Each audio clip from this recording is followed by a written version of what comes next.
এই ভিডিওটা ছিল 9 তারিখ আর 10 তারিখ মিলে ফেব্রুয়ারির 9-10 আর 2026।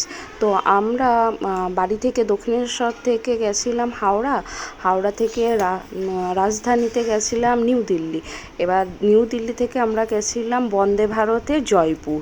তো এই দুটো ট্রেন মিলে আর দুদিন মিলে ভিডিওটা হচ্ছে। শ্রীপনকে নিয়ে খুব দুশ্চিন্তায় ছিলাম, কীরকমভাবে যাবে, মানে এই লং জার্নিটা প্রথমবার করছি ওকে নিয়ে। না, এর আগে ওর মোটামুটি যখন 2.5-3 বছর বয়স ছিল তখন একবার পাঞ্জাব গেছিলাম, আমার মার শাশুড়ির বাড়ি, ননদের বিয়ে ছিল। তো তখন তো অনেকটাই ছোট ছিল, তখন একরকম অসুবিধা, আর এখন আর এক রকম অসুবিধা। সেইটা ভেবে না আমরা দ্বিধাবোধ করে আমরা বেরোতে পারিনি। তো শেষে আমরা বেরিয়েছি আর খুব খুশি হয়েছি যে ও সবথেকে ভালো ছিল। আমারই মাঝে শরীরটা খারাপ হয়ে গেছিলো, কিন্তু ওর কোনো শরীর খারাপ হয়নি। মানে ছেলেকে আমি অন্য রকমভাবে পেলাম এই ট্যুরটা করার পরে, আমরা তখন মনে হয়েছিল। আর আমাদের সাথে ছিল জেঠিমা, জেঠু, মানে দাদা হচ্ছে LIC এজেন্ট প্লাস উকিল। তো একসঙ্গে সেই জন্য আমরা গেছিলাম। শ্রীপনকে নিয়ে আমাদেরকে একদম ভাবনা চিন্তা করতে হয়নি, সমস্ত কিছু দায়িত্ব ওদেরই ছিল। সেই জন্য হয়তো সফরটা আরও সহজ হয়ে গেছে। ওই যে বলে না যে রক্তের সম্পর্ক থেকেও ভালোবাসার সম্পর্কটা অনেক বেশি হয়, তো সেটা আমার ছেলের ক্ষেত্রেও হয়েছিল, আমাদের ক্ষেত্রেও হয়েছিল। আর শ্রীপন বইমেলা থেকে বই কিনেছিল কয়েকটা, তো সাথে করে নিয়ে গেছিলো। নিয়ে যাওয়ার পরে সেই বইগুলো ও পড়তে পড়তে গেছিলো, আর লুডো নিয়ে গেছিলো সাথে, তো সেই লুডোও খেলছিল। দাঁড়ান, আগে বলে রাখি, এই ফটোটা আর ভিডিওটা শ্রীপন নিজে তুলেছে। এটা যদি আমি ভিডিওর মধ্যে না রাখি তাহলে তো হয়ে গেল।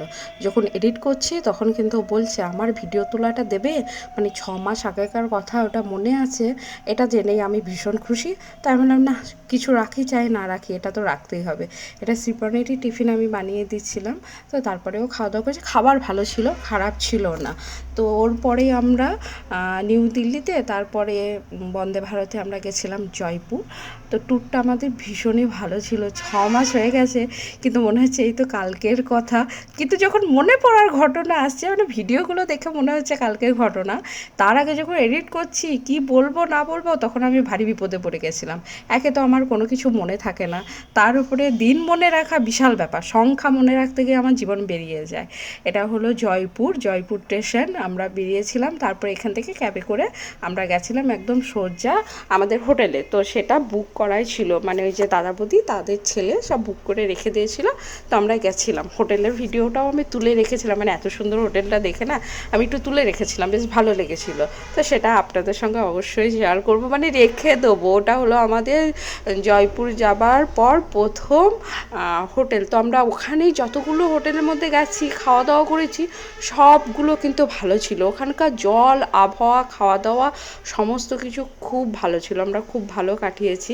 শুধু আমার গাফিলতিতেই আমার শরীরটা একটু খারাপ হয়ে গেছিলো। রুমটা শুধু একটু দেখুন কি সুন্দর, খুব ভালো লেগেছে। আর ওখানকার কাজ খুব সুন্দর, মনে হচ্ছে কোথাও যাই না যাই, জয়পুর, রাজস্থান, জয়সলমীর আবার যেতে হবে। কিছু কিছু খারাপ ঘটনাও না ভালোর দিকেই হয়তো এগিয়ে যায়, বুঝলেন?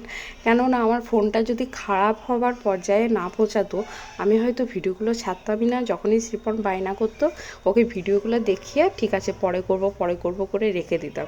কিন্তু এখন আপৎকালীন পরিস্থিতি চলছে, সেই কারণ দেখছি যা কোনো কারণে যদি না দিয়ে রাখি তাহলে তো আমার ছেলে ব্যাস আমার মাথাটা খেয়ে ফেলবে। আর এটা হলো আমাদের হোটেলে যাওয়ার পরে খাবার, রাত্রের খাবার। এত ভালো খাবার ছিল, খুব সুন্দর, হালকার মধ্যে কিন্তু খুব সুন্দর খাবার ছিল।